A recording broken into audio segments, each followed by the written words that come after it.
Bismillahirrahmanirrahim. Assalamualaikum again. We are now in the second segment of our topic internationalization and indigenization of counseling.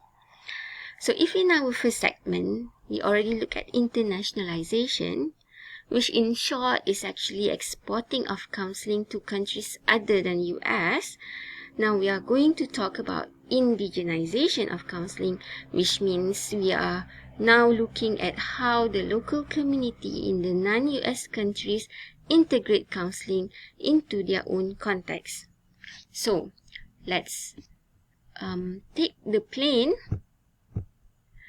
and fly to these other countries to look at how counseling is being indigenized in their countries. So guys, now, let's have a look at a few examples of indigenization of counseling in other countries in the world. The first country is China.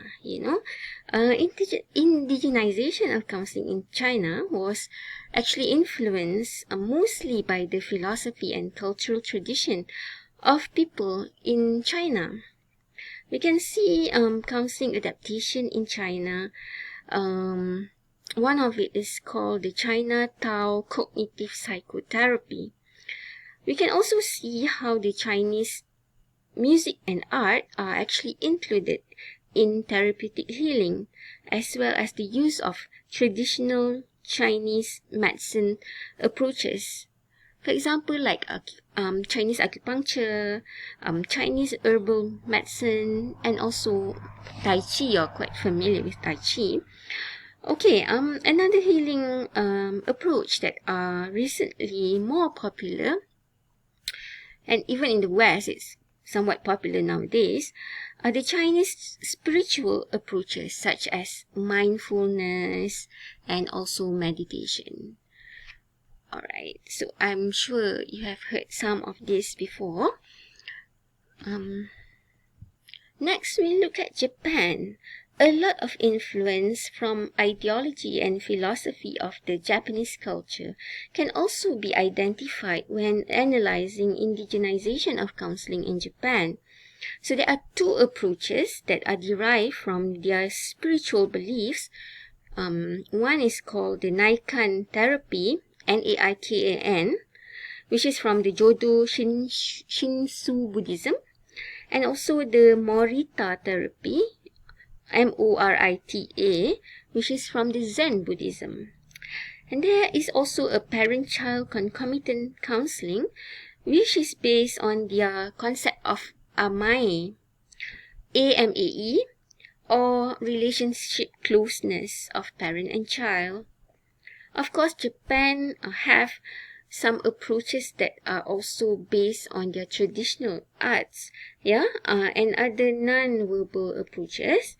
One example is the Hakoniwa, Hakoniwa, which is actually the miniature garden therapy. Usually, I will show this Hakoniwa therapy in class, but because this is online, so maybe we do not have the opportunity. Alright.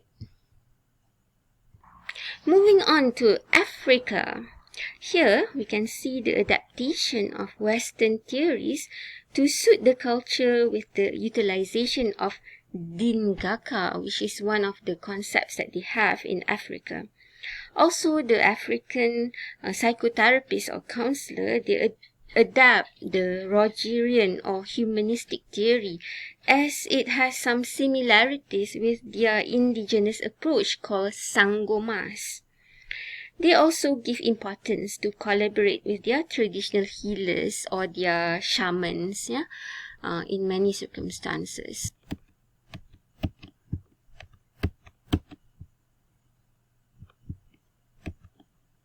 Alright, from the non-US countries, we can also see the influence of spiritual and cultural approaches in the indigenization of counseling. Here are a few.